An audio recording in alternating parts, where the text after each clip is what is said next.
una traición ante el altar, un corazón hecho cenizas y un exilio impuesto por la vergüenza ajena.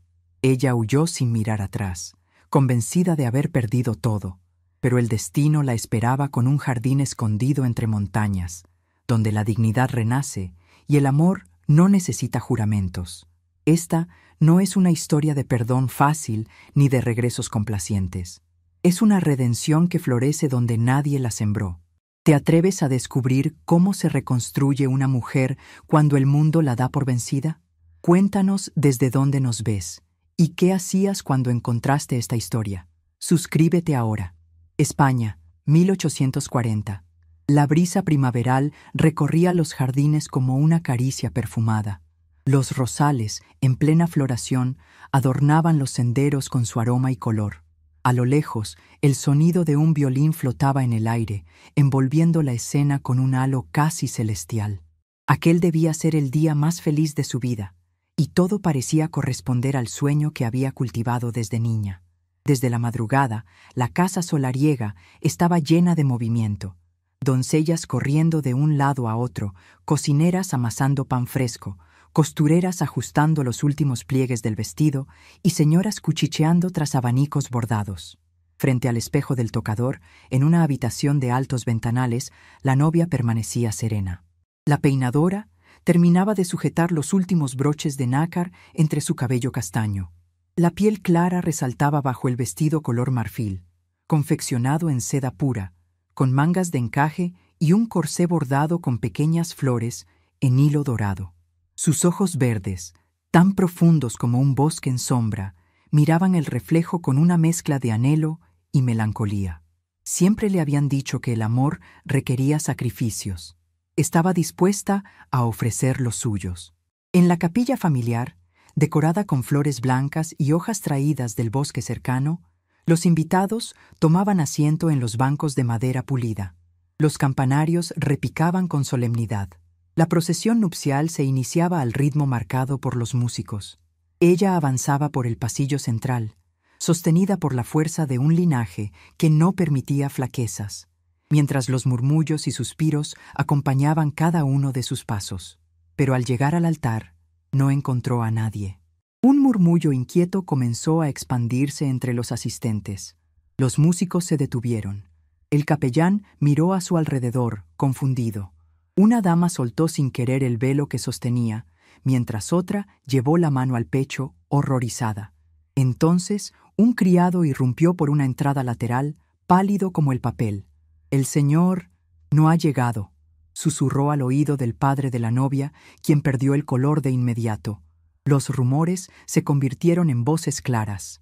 Luego vinieron las miradas, las manos temblorosas, los rostros que se ocultaban tras abanicos.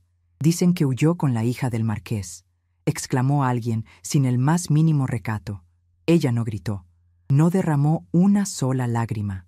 Se volvió con dignidad, como si llevase una corona invisible, y cruzó la nave en dirección contraria, entre la confusión general. Su andar era firme, su espalda erguida. Al llegar a la puerta, se detuvo apenas para decir: «Que se queden con el banquete. Ya no tengo hambre». Pocas horas después, la lluvia empezó a caer con fuerza sobre la tierra agrietada. Dentro de la carruaje, el sonido de los cascos sobre el barro y el crujido del cuero marcaban el ritmo de una huida silenciosa. Una criada le ofreció un chal, pero ella lo rechazó con un leve movimiento de cabeza. Cada kilómetro recorrido era como arrancar una costura antigua de su alma. La casa de su tía materna, en las montañas de la Alpujarra, la recibió al anochecer. La mujer, de modales secos y rostro curtido por los inviernos, no hizo preguntas. Le tendió una manta tibia y una taza de infusión de manzanilla. El interior olía a madera, romero y humedad. Las paredes estaban decoradas con retratos desvaídos y un reloj de péndulo que marcaba el tiempo con solemnidad. En el pequeño cuarto que le fue asignado, con una cama estrecha y un escritorio sencillo, encontró sobre la almohada un objeto inesperado, un cuaderno antiguo de tapas de cuero gastado. Al abrirlo, reconoció la caligrafía de su madre. «Si estás leyendo esto, es porque también te han arrebatado algo que amabas». Sus dedos temblaban al pasar las páginas. No encontró consejos ni palabras de consuelo, sino confesiones que parecían escritas con sangre contenida, dolor, silencio, resignación. En la última entrada, una frase se grabó en su memoria. Yo también fui traicionada el día de mi boda, pero aprendí que del polvo también nacen jardines. A la mañana siguiente no bajó a desayunar. Tampoco comió al mediodía, pero al atardecer salió al jardín y con sus propias manos comenzó a arrancar las malas hierbas que habían invadido los lirios. El vestido de novia seguía sobre la silla, pero sus manos estaban cubiertas de tierra. Por primera vez en mucho tiempo, sintió que respiraba. Mientras el sol se ocultaba tras las colinas, enterró semillas de caléndula en la tierra húmeda. A lo lejos, un hombre la observaba desde su caballo. Llevaba un sombrero de ala ancha y una chaqueta de lana desgastada. Sus ojos, ocultos por la sombra, reflejaban el cansancio de quien también ha conocido la traición. El destino acababa de mover su primera pieza, y ella, sin saberlo, había dado el primer paso hacia la siembra de su propia redención. La Alpujarra recibía a los forasteros con una cortesía fría, propia de tierras donde las montañas guardan más secretos que palabras. Los caminos polvorientos serpenteaban entre almendros y cipreses, y las casas, de piedra encalada, parecían observar desde las laderas con una mezcla de desconfianza y resignación. A cada paso que daba, ella sentía el peso de las miradas curiosas, de los cuchicheos que se evaporaban apenas los oídos alcanzaban. No era fácil ser la mujer abandonada, no en un pueblo pequeño, no en una época donde una promesa rota podía sellar el destino de una familia entera. Las viejas del lugar, sentadas en los portales, la miraban de reojo cuando pasaba camino al pozo. Los hombres bajaban la voz si ella se acercaba a la plaza, y los niños, aunque la miraban con inocencia, eran rápidamente reprendidos por sus madres. Su tía, ajena a los dramas de sociedad, la trataba con una mezcla de distancia y compasión. Compartían el desayuno en silencio, intercambiaban frases breves durante el almuerzo, y al caer la tarde, cada una se sumergía en sus propios pensamientos. A pesar de la soledad que la envolvía, la protagonista se aferraba a pequeñas rutinas: barrer el jardín, limpiar los frascos de vidrio en la despensa, leer una y otra vez el diario de su madre. Fue durante uno de esos atardeceres silenciosos que decidió caminar más allá de los límites del pueblo. Cruzó el arroyo seco, subió por una vereda estrecha entre matorrales y llegó a una loma desde donde se divisaban las tierras de cultivo.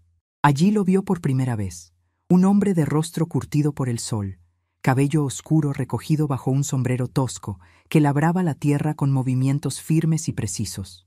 Un niño pequeño correteaba entre los surcos, descalzo, riendo como si el mundo no conociera el dolor. No supo por qué, pero algo en esa escena la conmovió. Tal vez la naturalidad con que aquel hombre cuidaba el campo, o la ternura silenciosa con que observaba al niño. Algo en él, sin que lo supiera, le recordaba que aún había vida más allá de la desilusión.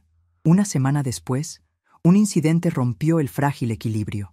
Mientras caminaba con una cesta de hierbas recolectadas en el bosque, un caballo sin jinete se cruzó en su camino. El animal, desbocado, la derribó con violencia.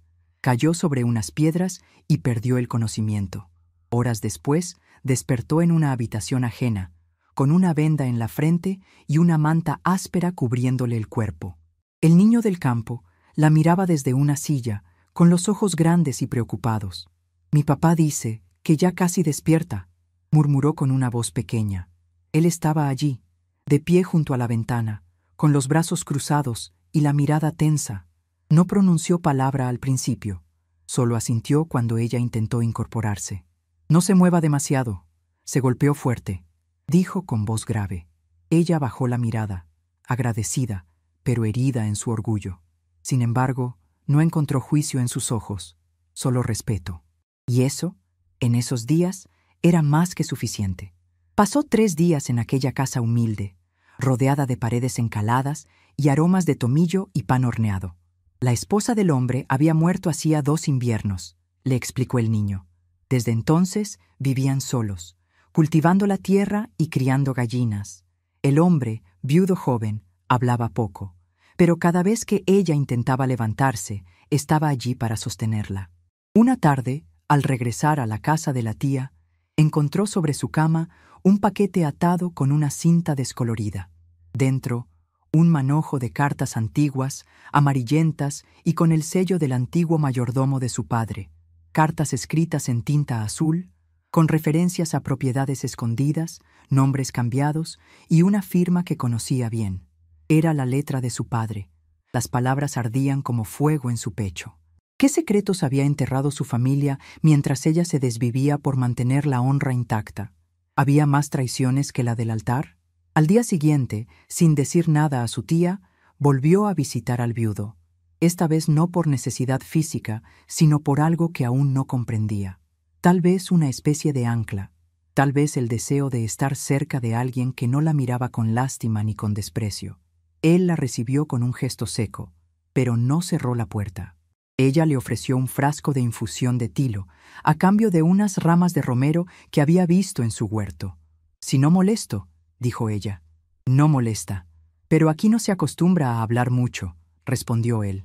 Y así fue como comenzó una rutina no escrita. Ella lo ayudaba a clasificar las hierbas. Él le enseñaba a distinguir los brotes saludables de los estériles. Compartían silencios largos, interrumpidos por algún comentario sobre el clima o las estaciones. El niño, cada vez más confiado, la tomaba de la mano para mostrarle sus dibujos en la tierra. Con el tiempo, algunos vecinos comenzaron a acercarse, curiosos por la extraña relación que florecía entre la hija de una familia noble caída en desgracia y un hombre sin apellido conocido. Ella no se defendía, tampoco explicaba, simplemente continuaba, cada día, con un propósito más claro: reconstruirse desde los escombros. Pero el destino, que rara vez permite la calma prolongada, preparaba nuevas tormentas, y esta vez el pasado vendría a llamar a su puerta con el rostro que menos deseaba volver a ver. Las primeras lluvias del otoño suavizaron la tierra seca y perfumaron el aire con el aroma ácido de los limoneros en flor. En el huerto del viudo, las ramas cargadas de frutos se curvaban con lentitud, y el canto de los pájaros era lo único que interrumpía la paz del campo. Bajo uno de esos árboles, ella lavaba raíces de valeriana mientras el niño jugaba con un gato dormilón. Desde hacía semanas, había hecho de aquel pequeño rincón su refugio. Sin decirlo, sin pedirlo, aquel hombre le había abierto un espacio donde su alma herida podía respirar. Él no hacía preguntas, y ella no ofrecía explicaciones. Compartían tareas sencillas: recolectar hierbas, secarlas al sol, preparar ungüentos para la tos o infusiones para el insomnio. A veces, ella leía en voz alta fragmentos de libros que había rescatado del desván de la tía. A veces, él simplemente la observaba en silencio, como si tratara de entender cómo una mujer de su mundo había aprendido a vivir sin lujos ni certezas. Con el tiempo, los rumores del pueblo cambiaron de tono. Ya no hablaban solo de su vergonzosa boda fallida, sino de su presencia constante junto al viudo. Algunas voces, cargadas de veneno, insinuaban que ella había caído en desgracia y buscaba consuelo en los brazos de un hombre sin apellido. Otras, más discretas, comenzaban a reconocer su labor con los enfermos, su generosidad al enseñar a los niños a leer y su temple silencioso ante la adversidad. Fue en una de esas mañanas claras, mientras ofrecía clases improvisadas a los hijos de los campesinos, que vio una silueta inesperada en la plaza.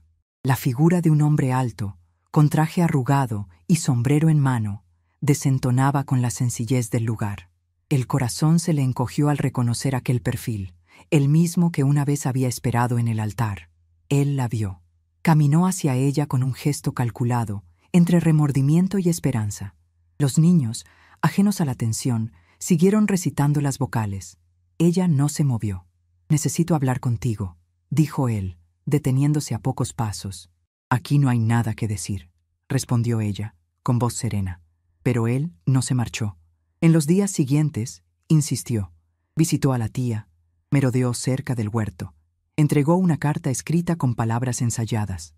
En ella pedía perdón. Hablaba de un error cometido por miedo, de presiones familiares, de un amor que aún persistía.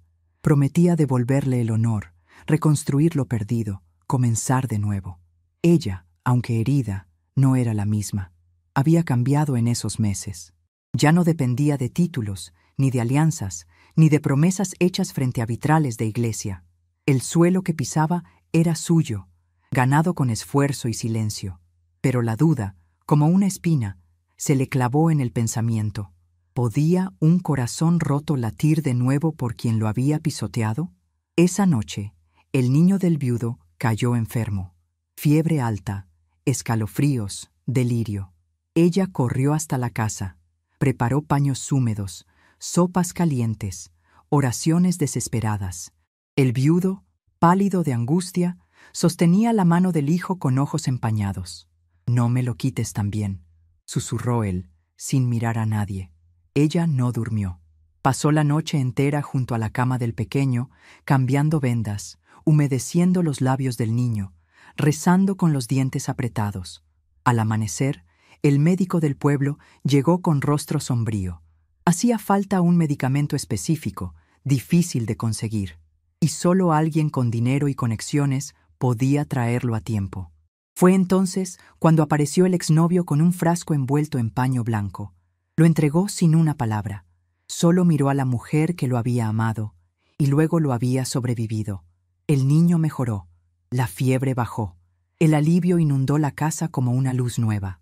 Pero con él llegó la carga de una deuda silenciosa. ¿Cómo rechazar a quien había salvado una vida?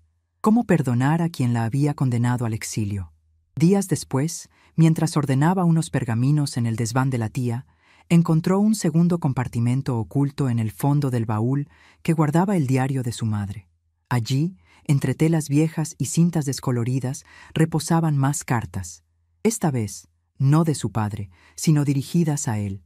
Correspondencia entre familias nobles, donde se hablaba de alianzas, convenios secretos, dotes manipuladas. Una frase la hizo temblar. «El matrimonio de nuestra hija será nuestra última jugada política. Ella no debe saber nada». La traición había sido más profunda de lo que imaginaba. No solo por amor, también por sangre. Salió a la calle sin sombrero, sin guantes, sin protocolo. Caminó hasta la plaza, donde el viudo vendía unas plantas medicinales. Lo miró sin palabras, y él, al verla, comprendió sin preguntar.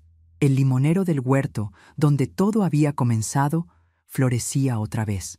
Y en su sombra, ella volvía a descubrir que la verdad, aunque duela, también puede ser el primer paso hacia la libertad. La primavera regresó con el aire cargado de polen y el canto de los zorzales entre los árboles. La tierra, que meses atrás parecía árida y desolada, ahora reverdecía bajo el sol amable. En el huerto del viudo, las hileras de romero, manzanilla y lavanda crecían en orden perfecto, cuidadas por manos que ya no temblaban por el pasado. Ella caminaba entre los surcos con los pies firmes y el rostro encendido por el viento. Los aldeanos ya no la llamaban la novia abandonada, sino la señora que cura con plantas y palabras. El exnovio, sin embargo, seguía presente, como una sombra que se niega a desvanecerse. Permanecía en el pueblo con excusas vagas, negocios, asuntos pendientes, la esperanza de redención. Se alojaba en la posada más cercana, asistía a misa con rostro piadoso, ofrecía ayuda con disimulo. Algunos lo miraban con simpatía, otros con cautela, ella con desconfianza. Fue en una tarde de cielo plomizo que decidió seguir el rastro de los documentos hallados en el desván. Había nombres, ubicaciones, fechas que sugerían que su padre había desviado propiedades y bienes a nombre de terceros para evitar un embargo. La búsqueda la llevó a las ruinas de un convento abandonado, oculto entre álamos y zarzas. Allí, en un arcón escondido tras un altar caído, encontró escrituras, sellos y cartas firmadas por su progenitor, documentos que confirmaban la red de engaños en la que ella, sin saberlo, había sido pieza clave. No estaba sola. El viudo la acompañó. Fue él quien rompió los candados, quien iluminó con su farol los rincones oscuros, quien la sostuvo cuando sus rodillas cedieron al leer la verdad. En ese momento, entre polvo y humedad, él le reveló un secreto que había guardado durante años. «Conocí a tu padre durante la guerra», dijo con voz baja. «Fue un hombre valiente, pero también calculador. Me salvó la vida en una emboscada, y a cambio me hizo guardar silencio sobre ciertos movimientos, terrenos, contratos, nombres. Ella lo miró sin aliento. El pasado parecía empecinado en desmoronar todo lo que construía. Pero no había ira en sus ojos, solo una tristeza mansa, como quien ya no espera justicia, sino paz. ¿Y ahora?, preguntó. Ahora te lo cuento porque no quiero que construyas sobre mentiras, ni contigo ni con nadie. De regreso al pueblo, un resplandor extraño cortó el horizonte. Llamas, gritos, humo. Alguien corría hacia ellos, agitando los brazos. «¡La casa de tu tía! ¡El fuego la alcanzó!», corrieron. El incendio devoraba las paredes de piedra como si fueran papel. El tejado colapsaba en llamas, y los vecinos formaban una cadena de agua desde el pozo. La tía, envuelta en una manta, lloraba sin sonido. Ella se lanzó a las llamas, buscando salvar los libros, el diario, las cartas. El viudo la detuvo. «No valen tu vida, ya no». El fuego fue controlado al amanecer. Se perdieron muebles, recuerdos, reliquias, pero nadie murió. Aún así, el pueblo despertó con el rumor de que el incendio no había sido un accidente. Alguien había sido visto rondando la propiedad horas antes. Alguien con chaqueta oscura, sombrero de ala rígida y modales educados. Alguien como él. Ella no dijo nada. No acusó. No señaló. Solo regresó al huerto, arrodillada entre las cenizas del vestido que había guardado en una caja, y allí, con las manos sucias y el corazón encendido, plantó semillas de flores silvestres.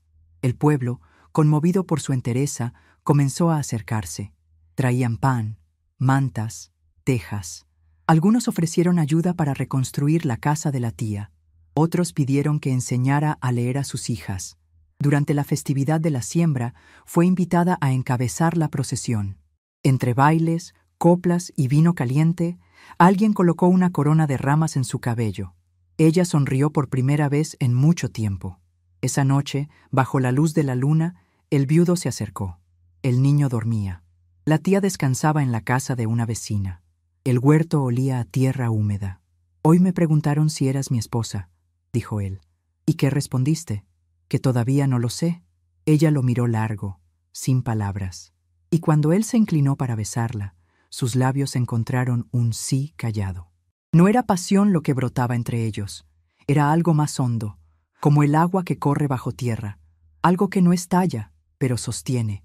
El pueblo los observaba, unos con envidia, otros con ternura. Pero nadie podía negar que aquella mujer que llegó rota y en silencio, ahora se había convertido en raíz, en flor, en fruto. El pasado aún respiraba entre ruinas, pero el presente comenzaba a florecer donde antes solo hubo ceniza. La brisa del verano traía consigo un aroma denso a higos maduros y madera recién cortada. Las cigarras cantaban entre las ramas y las horas parecían estirarse bajo el sol dorado de la Alpujarra. En el huerto, los primeros frutos comenzaban a llenar las canastas de mimbre, y los surcos verdes mostraban la abundancia de una tierra bien cuidada. Ella caminaba entre las hileras, con las mangas arremangadas, los cabellos recogidos y las mejillas coloreadas por el sol. El niño del viudo corría a su lado, riendo con la libertad de quien ha olvidado el miedo. El viudo la observaba desde la sombra del gran olmo, con los brazos cruzados y la expresión tranquila de quien ha aprendido a esperar sin apretar. La vida comenzaba a parecerse a la esperanza, hasta que el pasado volvió por última vez. Fue en una tarde clara, cuando un oficial del reino llegó al pueblo con una orden en la mano. Había una investigación abierta. Acusaciones de incendio intencionado, fraudes inmobiliarios y ocultamiento de bienes. El nombre del exnovio figuraba en varias declaraciones. Un testigo había revelado que lo vio cerca de la casa justo antes del incendio. Otro mencionó haberlo escuchado discutir con un hombre en la posada, confesando que había perdido todo por ella. El arresto fue discreto, pero el escándalo no. Las lenguas se soltaron. El disfraz de buen arrepentido se derrumbó. Las promesas, las cartas, las súplicas, todas eran parte de un intento desesperado por recuperar no el amor, sino el poder perdido. Ella no celebró su caída, tampoco lo condenó públicamente. Solo caminó hasta el lugar donde tiempo atrás había enterrado las semillas de flores silvestres, y allí, bajo un cielo sin nubes, pronunció un adiós en voz baja. Con la ayuda del viudo y de los aldeanos, logró registrar a su nombre las tierras que una vez su padre escondió. No lo hizo por ambición, sino por cerrar un círculo. Aquellas propiedades se convirtieron en campos de cultivo, en huertos comunitarios, en pequeños espacios de aprendizaje donde las mujeres del pueblo compartían saberes. Un día, mientras preparaba infusiones para una mujer encinta, sintió unos brazos pequeños rodear su cintura. «Mamá, ¿puedo guardar esto para cuando nazca mi hermanito?» El niño sostenía una cajita de madera con dibujos hechos por él mismo. Ella lo abrazó, y por primera vez en años lloró sin vergüenza. Lágrimas limpias, de ternura, de plenitud, de un amor que no pidió permiso para florecer. Esa noche, sentados junto al fuego, el viudo la tomó de la mano y le mostró una pequeña caja envuelta en tela. Dentro, un anillo sencillo de plata con una flor grabada. No es de oro, ni tiene piedras, pero está hecho con el metal que sobró del candil que salvó tu vida aquella noche. El que no se apagó, entonces vale más que cualquier joya. ¿Aceptas ser mi compañera, sin promesas vacías ni altares de mentira? Ella asintió, y el silencio entre ambos fue más profundo que cualquier declaración. Días después, bajo la sombra del olmo, entre vecinos, niños, campesinos y risas, se unieron en una ceremonia sencilla. No hubo campanas, ni flores exóticas, ni vestidos de seda, solo tierra fértil bajo los pies, manos entrelazadas, y el eco de un amor que creció entre ruinas. El vestido de novia, quemado años atrás, había dejado un círculo de cenizas. Allí, ella plantó un jardín, lirios, caléndulas, lavandas, margaritas, y en el centro, una flor que no conocía nombre, nacida sola entre las piedras. El exnovio nunca volvió. Algunos decían que fue enviado al extranjero, otros que terminó sus días en un convento, pero ella jamás preguntó, porque hay jardines a los que no se regresa, y heridas que, al florecer, sellan la tierra para siempre. La tía, en su vejez, tejía junto al fuego mientras murmuraba bendiciones para los nietos que llegaban. Y en el pueblo, todos sabían que la mujer que fue traicionada el día de su boda había escrito su propia historia con las manos llenas de barro, pero también de amor. 10 años después, el verano llegaba con la misma suavidad que entonces, pero los días eran distintos. La antigua casa de la tía había sido reconstruida con piedra firme, y el jardín ya no era solo un rincón de flores, era un mapa vivo de memorias. Las manos que antes temblaban por la vergüenza ahora tejían coronas para las hijas del pueblo, que crecían fuertes, libres y sin miedo a los espejos. Ella, ahora con cabellos salpicados de plata, caminaba descalza entre los surcos, con su vestido de lino claro y la mirada serena. El viudo, ya no viudo sino esposo, leía en voz baja bajo la sombra del mismo olmo donde se habían prometido sin promesas. El niño, convertido en joven, ayudaba en los campos y enseñaba a otros lo que había aprendido del silencio fértil de su madre adoptiva. Tuvieron una hija juntos. Nació con los ojos del padre y la determinación de la madre. La llamaron Luz. El pueblo creció. Algunos se fueron, otros llegaron. Pero nadie olvidaba cómo una mujer traicionada y humillada había transformado la ceniza en cosecha, el desprecio en ternura y el abandono en fuerza. Del hombre que la abandonó en el altar no se volvió a hablar. Se supo que murió lejos, solo, con más papeles que afectos. Nadie reclamó su nombre. El jardín donde todo comenzó florecía aún más en primavera, y cada flor que brotaba era una respuesta silenciosa al pasado, porque hay dolores que no se vencen, se transforman. Y hay amores que no necesitan testigos, solo raíces profundas. A veces, la mayor victoria no se grita, se vive en silencio. Ella no necesitó venganza, ni palabras duras, ni el regreso de quien la traicionó. Le bastó con reconstruirse desde el polvo, con sembrar esperanza donde solo quedaba desilusión, y con amar, no a quien le prometió el cielo, sino a quien supo cuidar sus raíces. Porque hay heridas que no se curan con el tiempo, sino con verdad, con dignidad, y con la paz de saber que nunca más volveremos al lugar donde nos rompieron. Si esta historia tocó tu corazón, quédate un momento más. Ahora te invito a cerrar los ojos y escuchar esta oración. Una oración hecha para mujeres fuertes, heridas y valientes como tú, para las que no se rinden, para las que, aún llorando, eligen florecer. Respira profundo y ven a orar conmigo. Hoy vengo delante de ti con el corazón abierto y las manos vacías. Tú conoces cada lágrima que he derramado en silencio, cada traición que soporté, cada promesa rota, cada palabra que me hirió, pero también sabes, Dios fiel, que en medio del abandono me sostuviste. Cuando todos me dieron la espalda, tú me miraste con amor. Cuando pensé que no tenía valor, me recordaste que fui creada con propósito. Cuando creí que no podía volver a empezar, tú abriste un nuevo camino. Hoy te entrego mis cenizas, mis ruinas, mis heridas, y te pido que hagas de mi vida un jardín. Enséñame a florecer otra vez, a confiar de nuevo, a amarme como tú me amas, a no suplicar cariño, sino a esperar en ti. Sana mi memoria, mis emociones, mis decisiones. Guía mis pasos con sabiduría, y que nunca más vuelva al lugar donde perdí mi dignidad. Gracias por rescatarme.